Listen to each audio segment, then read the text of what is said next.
Alright, continuing the discussion on Jefferson, here we're going to discuss the elements within society that are necessary to create a democracy, according to Jefferson, and show how they compared to those of Andrew Jackson.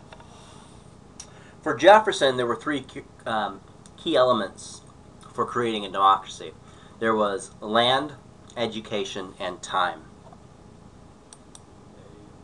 So to Jefferson, a republic was a form not merely of political, but also of a social organization. It depended upon the predominance in the population of yeoman farmers, each with enough property to value order.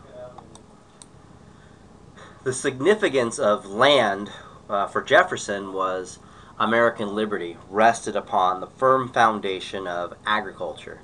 Jefferson found much to admire in America's rural life, which avoided the evils of European economic society, as he believed. American cities were small and thus contained no great factories, and therefore had no oppressed laboring class among its residents. Jefferson expressed the threat of the cities with the following quote: "When we get piled upon one another in large cities, as in Europe, we shall become corrupt as in Europe, and go to eating one another as they do there." So an abundance of land was guaranteed that no worthy person, according to Jefferson, need ever become dependent, because he could always find opportunity in the empty space of the country to sustain himself, to grow food and raise livestock and whatnot. He wouldn't have to purchase it from other parties.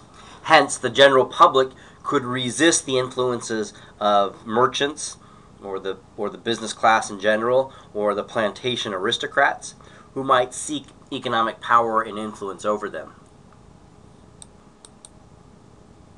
So the significance of the Louisiana Purchase comes into perspective for Jefferson and the country when viewed with Jefferson's ideas of developing an agrarian democracy. Jefferson felt the Valley of Democracy, as he put it, would always provide elbow room for future generations to preserve liberties. And partially this view came out of the idea of just how vast the land was that was purchased. Let me just go back to the map here. Jefferson believed, many people believed, that this territory here, and basically the continental United States, would take over 1,000 generations, to settle.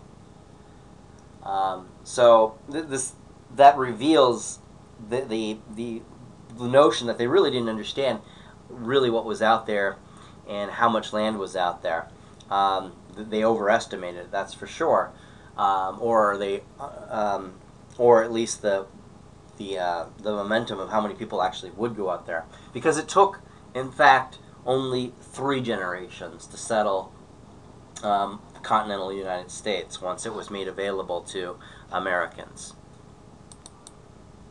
So under Jefferson's political theories of democracy, which is known as Jeffersonian democracy, virtuous yeomen were the masters of none and servants to no one, but this alone was not enough to create a democracy. Working their own farms, they were content and free. But once they were content and free and educated, they would become capable of making the proper civil and political choices. So once properly educated, it would become at that point that not only would they be willingly to consent to be governed, but they could become qualified to actively participate in that government, either by voting and or by holding office. So a good educational system would teach and empower the people the necessity and methods of the selection process. The process would also help select and train the leaders that the people would choose, and who would form an aristocracy of the ability rather than of birth. So people would not inherit power. People would be able to rise to power based on their own merits and their ability to to lead in the interest of those from their communities and stakeholders. So Andrew Jackson was the first president to be elected under Jefferson's formula. Jackson's typified the ideal of the American man and the success story. He was the first president who did not come from a well-established American family. He rose from a log cabin environment to the White House. And the other aspect of Jeffersonian democracy is that, you know, the United States will get more land as time goes by. Americans will become more educated as time goes by. So we will be able to liberalize the democratic process as time goes by. So this is going to take time, Jefferson would argue. So it's not something we want to rush into. We still want to restrict the democratic process for most Americans until there's more land and until there is a proper educational system in place. So let's within the segment, let's look at Jefferson's view on rebellion too. Quite interesting here. So on rebellion and liberty, Jefferson made the following statement in November of 1787 in writing about Shays' Rebellion. And can history produce an instance of rebellion so honorably conducted? I say nothing of its motives. They were founded in ignorance, not wickedness. God forbid we should ever be 20 years without such a rebellion. The people cannot be all and always well informed. The part which is wrong will be discontented in proportion to the importance of the facts they misconceive. If they remain quiet under such misconceptions, it is a lethargy, the forerunner of death to the public liberty. What country before ever existed a century and a half without a rebellion? And what country can preserve its liberties if their rulers are not warned from time to time that their people preserve the spirit of resistance? Let them take arms. The remedy is to set them right as to the facts, pardon and pacify them. What signify a few lives in a century or two? The tree of liberty must be refreshed from time to time with the blood of patriots and tyrants. It is the natural manure. So what Jefferson's basically saying here is the fact that the rebellion exists and is allowed to exist in our society is the sign of strength of society, not weakness.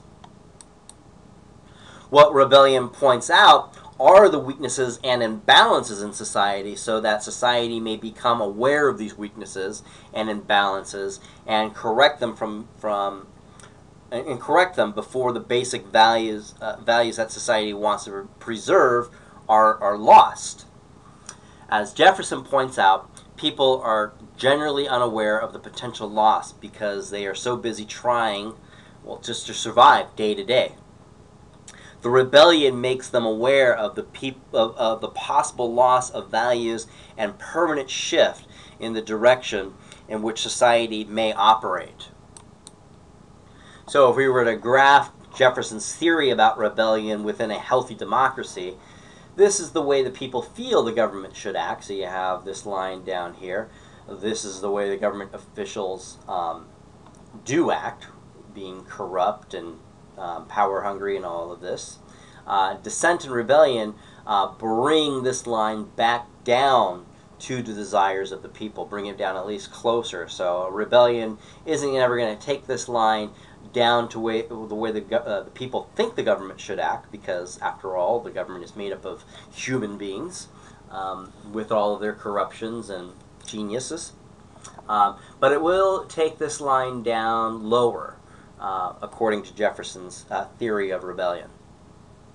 All right, that concludes our discussion on Jeffersonian democracy. Let me know if you have any questions or concerns. I'll talk to you guys later.